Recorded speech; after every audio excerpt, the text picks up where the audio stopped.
நமக்கு நல்ல ரிசல்ட் கொடுக்கக்கூடிய ஒரு கெமிக்கல் இல்லாத ஒரு ஹோம்மேட் கிரீம் தான் இது. ஸோ இதை ப்ரிப்பேர் பண்றது ரொம்பவே ஈஸி. இதை நம்ம ஒரு வாரம் வரைக்கும் ஃப்ரிட்ஜில் வச்சு ஸ்டோர் பண்ணலாம். ஸோ இப்போ இந்த க்ரீம் நமக்கு எப்பெல்லாம் டைம் கிடைக்குதோ அப்பெல்லாம் நம்மளோட ஸ்கின்ல நம்ம அப்ளை பண்ணிட்டு ஒரு 10 நிமிஷமோ ஒரு 20 நிமிஷமோ வச்சுட்டு இதை வாஷ் பண்ணோம் அப்படின்னா நம்ம ஸ்கின்ல நல்ல ஒரு சேஞ்சஸ் இருக்கும். ஒரு கெமிக்கல் கலந்த ஒரு ஃபேஸ் பேக்கோ ஃபேஸ் கிரீமோ அப்ளை பண்ணும்போது இந்த ரிசல்ட் கிடைக்குமோ அதே நமக்கு இந்த சிம்பிள் கிரீம்லயே நமக்கு கிடைக்கும். வாங்க இந்த கிரீம் நம்ம எப்படி ப்ரிப்பேர் பண்றது, எப்படி அப்ளை பண்ண சொல்லிட்டு பார்க்கலாமா?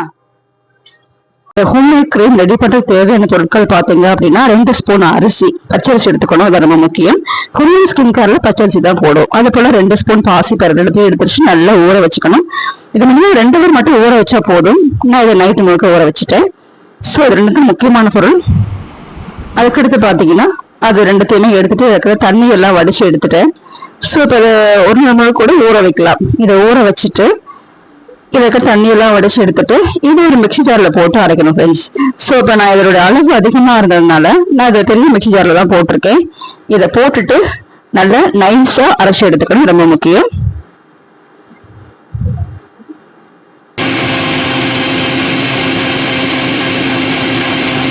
நல்லா நைஸா அரைச்சி எடுத்துட்டு வந்துட்டு ஃப்ரெண்ட்ஸ். இப்போ அதை பாத்தீங்க அப்படின்னா நல்லா நைஸா அரைச்சிருச்சு. ஸோ இப்போ இதை வடிகட்டி எடுத்து வச்சுக்கணும்.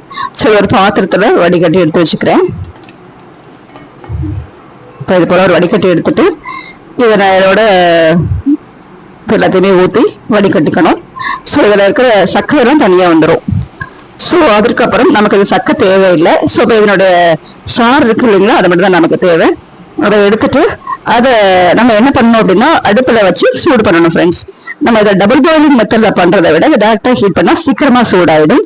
ஸோ இதை டபுள் பாயிலிங் மெத்தட கூட பண்ணலாம். நான் இதை நேரடியாவே சூடு பண்ணிட்டேன்.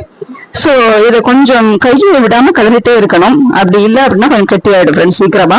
ஸோ இது கொஞ்ச நாளிலே கட்டி ஆயிடும். ஸோ ரொம்ப நேரம் வச்சுலாம் கலந்துட்டு இருக்கணும்னு அவசியம் இல்லை, இது உடனே கட்டி ஆயிடும். ஸோ அதுக்கப்புறம் பாத்தீங்கன்னா அது இப்படிதான் இருக்கும்.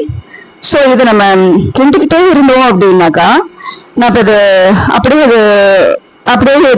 ரொம்ப கட்டி ஆகாம இருக்கும். நான் கொஞ்சம் விட்டதால நல்லா கட்டி ஆயிடுச்சு. ஸோ நான் இதை என்ன பண்றேன் அப்படின்னா இதை நம்ம கலர் முடியாது அப்படிங்கிறதுனால நான் இதை எல்லாத்தையுமே எடுத்து ஒரு மிக்சியில போட்டு நல்லா அரைச்சி வச்சுட்டேன் ஃப்ரெண்ட்ஸ்.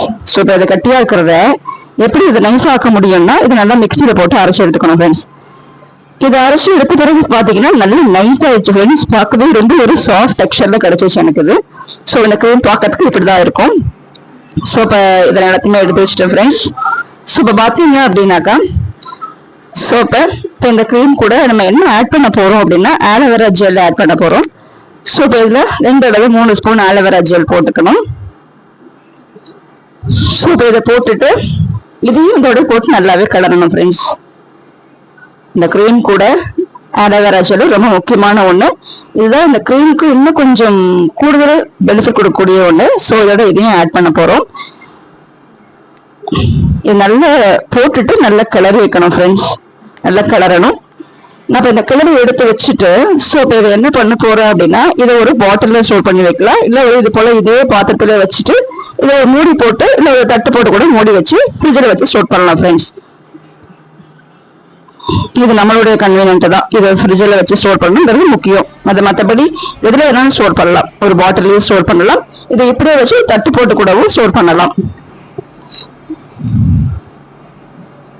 நான் அதை எடுத்து வச்சுட்டேன் ஃப்ரெண்ட்ஸ். ஸோ பேக் ரெடி ஆயிடுச்சு. நம்மளுடைய க்ரீம் ஹோம்மேட் க்ரீம் ரெடி ஆயிடுச்சு ஃப்ரெண்ட்ஸ். அப்ளை பண்ணி பார்க்கலாமா? க்ரீம் பார்த்தோம்னா நல்ல ஒரு டெக்ஸ்சர்ல இருக்கு. ஸோ நம்ம இதை ஒரு 1 வீக் வரைக்கும் ஃப்ரிட்ஜில் வச்சு ஸ்டோர் பண்ணலாம். இதை நம்ம இப்படியே கூட வச்சு க்ளோஸ் பண்ணி வைக்கலாம். அப்படி இல்லை அப்படின்னா நம்ம ஒரு ஏர்டைட் கண்டெய்னர் கூட போட்டு வைக்கலாம். நமக்கு எதில் வைக்கலாம், ஒன்றும் பிரச்சனை இல்லை. ஸோ நம்ம இப்போ எப்படி அப்ளை பண்ண சொல்லிட்டு பார்க்கலாமா? இப்போ இந்த க்ரீமை பார்த்தீங்க அப்படின்னா ஓரளவு எடுத்துக்கணும். இது நல்ல ஒரு சாஃப்ட் டெக்ஸ்சர்ல இருக்கு, நல்ல ஒரு ஸ்மூத்தா இருக்கு இதில் போட்டுக்க இன்க்ரீடியன்ஸ். ஸோ நம்ம இதை எப்படி அப்ளை பண்ணணும்னா ஃபேஸ் நல்லா வாஷ் பண்ணிக்கணும். வாஷ் பண்ணிட்டு சோப் போட்டு வாஷ் பண்ணுவீங்களோ ஃபேஸ் வாஷ் போடுவீங்களோ போட்டுட்டு அதுக்கு அடுத்து இந்த க்ரீமை நம்ம ஒரு திக் லேயரா அப்ளை பண்ணலாம். அவ்வளவுதான், வேற ஒண்ணுமே கிடையாது. இது நம்ம சில பேரோட ஸ்கின் நல்லாவே இந்த க்ரீம் நல்லா அப்சர்வ் பண்ணும். ஸோ அதனால அப்சர்வ் பண்ண கொஞ்சம் 1 அல்லது 2 லேயர் வரைக்கும் அப்ளை பண்ணுங்க. ஒவ்வொரு டைம் அப்ளை பண்ணிட்டு நல்லா காஞ்ச பிறகு அதை அப்படியே விட்டுட்டு திருப்பி கூட அப்ளை பண்ணுங்க. அப்ளை பண்ணிட்டு ஒரு 10 மினிட்ஸ் ஆர் 20 மினிட்ஸ் மட்டும் வச்சுட்டு இதை வாஷ் பண்ணாலே போதும். இது முகத்துல மட்டும் தான் போடணும்னு சொல்லிட்டு அவசியம் இல்லை. கையில, கழுத்துல, பேக் நெக் எல்லாம் பாத்தீங்க அப்படின்னா நிறையவே இந்த டர்ன் இருக்கும் இல்லைங்களா வெயில போறதுனால. அது இல்லாம நல்லாவே ரெடியூஸ் ஆகும். இதை நான் ஏற்கனவே யூஸ் பண்ணியிருக்கேன், நல்ல ரிசல்ட் கொடுத்துருக்கு. இந்த கிரீம் நல்ல ஒரு சாஃப்ட் டெக்ஸ்சர்ல இருக்கும். இதை நம்ம வந்து ஒரு ஹோம்மேடா இருக்கிறதுனால இதனோட ரிசல்ட் அப்படிங்கிறது எப்பயுமே இருக்கும். இப்போ வந்து நம்ம ஒரு கெமிக்கல் கலந்த ஒரு கிரீம் யூஸ் பண்ணும்போது ரிசல்ட் அப்படிங்கிறது நம்ம அதை யூஸ் பண்ணும்போது மட்டும்தான் இருக்கும். ஆனா இந்த கிரீம்ஸ் நம்ம யூஸ் பண்ணும்போது, நேச்சுரல் கிரீம்ஸ் நம்ம யூஸ் பண்ணும்போது நமக்கு ரிசல்ட் அப்படிங்கிறது பர்மனண்டாவே இருக்கும். ஸோ நம்ம இதை அப்ளை பண்ணும்போது நம்மளுடைய ஸ்கின் கலர் நல்லாவே சேஞ்சஸ் இருக்கும், அது பர்மனண்டாவே இருக்கும். ஸோ இது போல கிரீம்ஸ் எல்லாம் நம்ம ட்ரை பண்ணும்போது நமக்கு எந்த விதமான சைடு எஃபெக்ட்ஸும் இல்லாம நல்ல ஒரு கெமிக்கல் ஃப்ரீயான ஒரு நல்ல ஒரு ஸ்கின் அப்படிங்க நமக்கு கிடைக்கும் ஃப்ரெண்ட்ஸ். ஸோ அதனால இது போல கிரீம்ஸ் எல்லாம் தொடர்ந்து அப்ளை பண்ணணும்.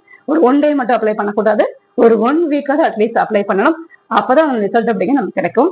ஸோ நம்ம இந்த பேக்கை ஒரு 1 வீக் அப்ளை பண்ணிட்டு அதோட ரிசல்ட் நல்லா இருந்தது அப்படின்னா திருப்பியும் அப்ளை பண்ணுங்க. நான் இதை வந்து திருப்பியும் தான் ட்ரை பண்றேன். நான் ஏற்கனவே ஒரு 1 வீக் யூஸ் பண்ணியிருக்கேன். நான் எந்த ஒரு இதுவுமே இல்லாம ஒரு கெமிக்கல் ஃப்ரீயா இருக்கிறதுனால அதை திருப்பியும் தயார் பண்ணி யூஸ் பண்றேன். இதை நான் ஒரு வீடியோவை கொண்டு வந்திருக்கேன் ஃப்ரெண்ட்ஸ். எனக்கு இந்த பேக் ரொம்ப பிடிச்சிருக்கு. உங்களுக்கும் இந்த பேக் பிடிச்சிருக்கும்னு நினைக்கிறேன். இந்த பேக் பிடிச்சிருந்துச்சு அப்படின்னா ட்ரை பண்ணுங்க. அதுபோல நம்மளோட சேனல் சப்ஸ்கிரைப் பண்ணிட்டு நம்மளோட இந்த வீடியோவை ஷேர் பண்ணுங்க friends. Thank you very much for seeing this video. Thank you.